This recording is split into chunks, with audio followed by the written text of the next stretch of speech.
ఈరోజు సభలో గౌరవ శాసనసభ్యుడు రాకేష్ రెడ్డి గారు ఎత్తిన అంశం మీద 119 నియోజకవర్గాల్లో ఉన్నటువంటి శాసనసభ్యుల ప్రాతినిధ్యం ఏంటనేది ఒక ప్రశ్నగానే ఉంది.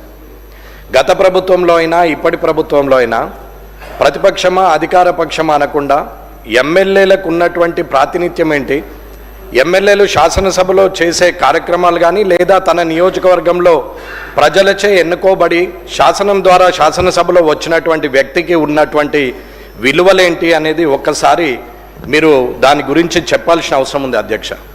అలాగే ఇన్ఛార్జ్ మినిస్టర్గా ఉన్న ఇన్ఛార్జ్ మినిస్టర్లు వారి పాత్ర ఎంతవరకు ఉంది, వారు ఆ జిల్లా మీద ఆధిపత్యం ఎంతవరకు ఉంటుంది, ఆ నియోజకవర్గాల్లో ప్రతిపక్ష పార్టీ ఎమ్మెల్యేలు ఉన్న దగ్గర వారి నియంత్రణ ఎలా కొనసాగుతుంది అనేది కూడా చూడాల్సిన అవసరం ఉంది.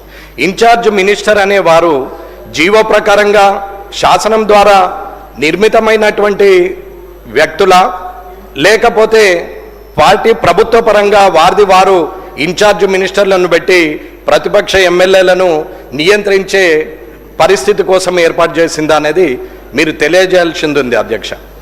ఇక్కడ ఎవరైతే ప్రజలచే ఎన్నుకోబడిన వారు ఉన్నారో వారిని వదిలేసి ఇన్ఛార్జ్ మినిస్టర్ల ద్వారా ఓడిపోయిన వారు పారిపోయిన వారు కాన్స్టిట్యున్సీని వదిలేసి వేరే దగ్గరికి పోయి పోటీ చేసినటువంటి వ్యక్తులను వారి ద్వారా అక్కడ శాంక్షన్లు ఇవ్వడం అనేది ఎంతవరకు సబబ్ అనేది ఇన్ఛార్జ్ మినిస్టర్లు అందరూ కూడా ఆలోచించాల్సిన అవసరం ఉంది.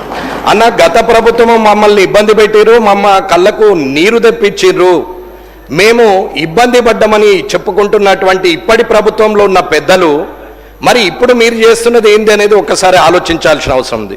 అన్న మేమేమి కిరీటం పెట్టుకోలేదు, నా మటుకు నేనైతే అనుకుంటున్నాను ఎమ్మెల్యేగా 5 ఏళ్ళు ఉంటుండొచ్చు, ప్రజలు మెచ్చితే తిరిగి ఎన్నుకోబడుతుండొచ్చు, వారు నిరాకరిస్తే ఓడిపోతుండొచ్చు.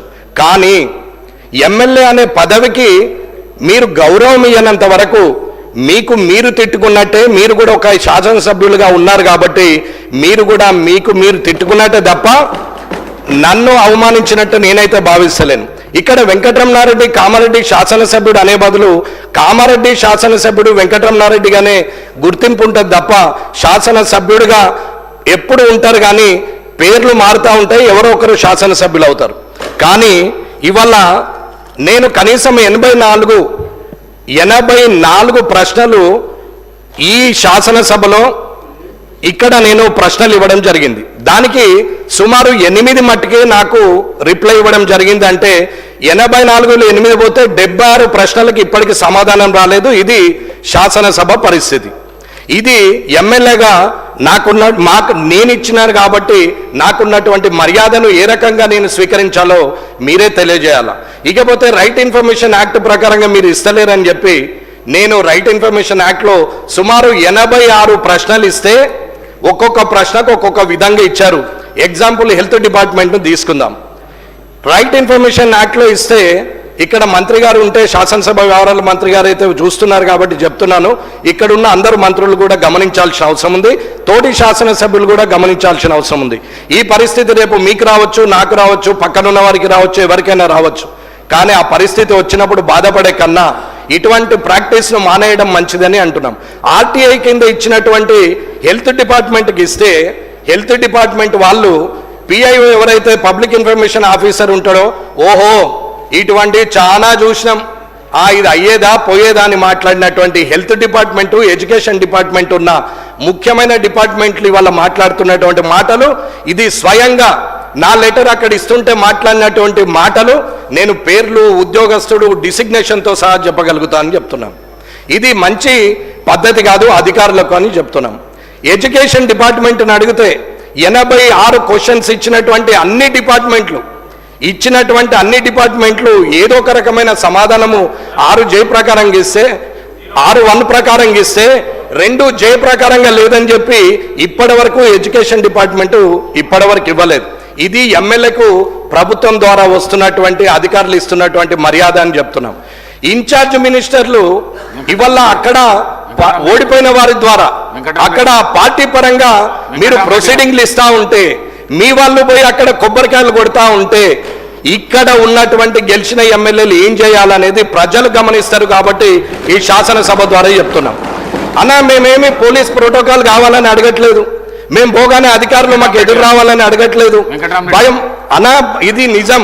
0 అవర్లో మాట్లాడకపోతే నేను మాట్లాడేది ఒక్కటన్నా అధ్యక్ష, ఒకటే మాట నేను మాట్లాడేది నిజం. నేను మాట్లాడాలనుకుంటే ఈ శాసనసభలో ఇప్పటి వరకు ఇది 4వసారి నడుస్తున్నటువంటి ఈ సమయంలో నేను ఏ రోజు మితిమీరి మాట్లాడలేదు, ముందుకొచ్చి మాట్లాడలేదు, అరిచి గోలబెట్టి మైక్ తీసుకోలేదు, బెదిరిస్తే అడ్జస్ట్ అయిపోయి మీరు మళ్ళీ నాకు అవకాశం ఇచ్చే అవకాశాన్ని నేను తీసుకోలేదు, నేను ఎక్కడా బెదిరించలేదు. నాకు అవకాశం ఇస్తేనే మాట్లాడుతున్నా, నేను హుందాగానే ఉంటున్నా, నిజాన్నే మాట్లాడుతున్నా. మీరు మంచి చేస్తే మంచి అని చెప్పినాము.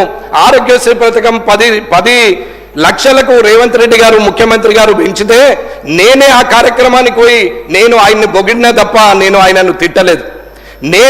ఇవాళ డైట్ ఛార్జెస్ పెంచితే నేనే హాస్టళ్లకు పోయి ప్రభుత్వాన్ని పొగిడినాం తప్ప ఎక్కడ తిట్టలేదు. పార్టీ పరంగా ఎన్నడూ మాట్లాడలేదు. ఎప్పుడు కూడా మంచిని మంచన్నం, చెడును చెడని చెప్పినాం. ప్రతిపక్షం అధికార పక్షం అనేది అది సమయ అనుకూలంగా మారచ్చు, మారకపోవచ్చు. కానీ ఇవాళ మీరు చేస్తున్న ప్రాక్టీస్ మంచిది కాదు అని చెప్తున్నాం. ఒక ఎమ్మెల్యే ఆర్టీఐకి రాదు. ఒక ఎమ్మెల్యేకి ఆర్టీఐ ఇన్ఫర్మేషన్ సరిగా లేనప్పుడు ప్రభుత్వం ఏం పని చేస్తుంది? ఇక్కడ ఉన్నటువంటి శాసనసభలో ఇవాళ ఎమ్మెల్యేగా అడిగిన 84 క్వశ్చన్లకు 8 మాత్రం వచ్చింది. 15 నెలల కాలమైంది. నేను ఇచ్చినటువంటి ప్రతి ప్రశ్న నా దగ్గర ఫైల్తో సహా ఉంది, ఏ రోజు ఎప్పుడు ఇచ్చినామనేది. ఏదో ప్రజలకు సమాచారం ఇవ్వడానికి ప్రయత్నిస్తున్నాం తప్ప పర్సనల్ ఎజెండాగా ఎక్కడ మాట్లాడలేదు. టీజీఐఐసిది మాట్లాడిన రోజు, ఆ రోజు కూడా ఆ ప్రశ్నకు సమాధానము ఇండస్ట్రీస్ మినిస్టర్ గారు మాట్లాడుతూ మేము కాన్స్టిట్యూషన్ చేస్తున్నాము అని చెప్పారు. ఇప్పటి వరకు దాని సమాధానం కూడా రాలేదు.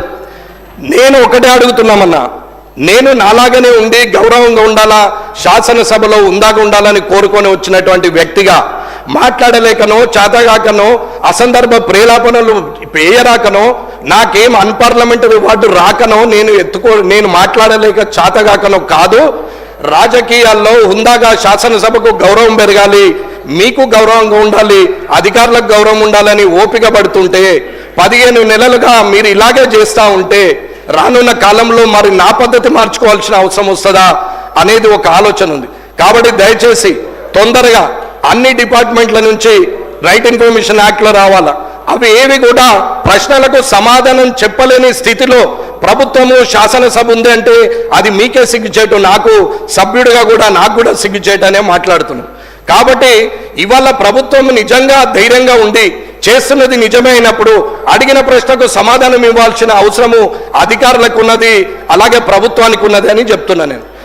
ఇది శాసనసభలో జరుగుతున్న ఈ 84 క్వశ్చన్లకు రైట్ ఇన్ఫర్మేషన్ యాక్ట్లో ఇచ్చిన ఆ 86 ప్రశ్నలకు ఇప్పటి వరకు 9% కూడా నా చేతికి అందనప్పుడు ప్రజలకు సమాధానం చెప్పే ధైర్యం మీకు లేనట్ట, లేకపోతే అది పర్సనల్ ఎజెండా అనుకొని మీరు ఏమన్నా ఆలోచిస్తున్నారా?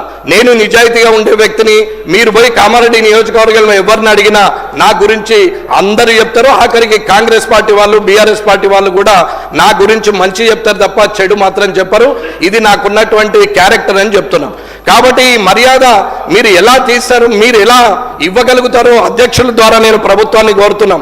ప్రొటెక్షన్ గురించి అడగట్లేదు, పోలీస్ ప్రోటోకాల్ అడగట్లేదు, కానీ పనుల విషయంలో అక్కడున్నటువంటి ప్రజల చేత ఎన్నుకోబడిన వ్యక్తి ఇచ్చినటువంటి ఏవైతే పనులు ఉంటాయో అవి శాంక్షన్ ఇన్ఛార్జ్ మినిస్టర్ గారు చేయాలి. కానీ అసలే మొత్తానికే పక్కన పెట్టి మేమేదో చేస్తామంటే రానున్న కాలంలో ఊరుకునేది లేదు. నేనైతే ఇది హెచ్చరికగా మాట్లాడట్లేదు, ప్రభుత్వాన్ని రిక్వెస్ట్ చేసి మాట్లాడుతున్నాము. మీరు తప్పు నిర్ణయం తీసుకుంటే మేము మాట్లాడాల్సిన పరిస్థితి కూడా వస్తుందని తెలియజేసుకుంటూ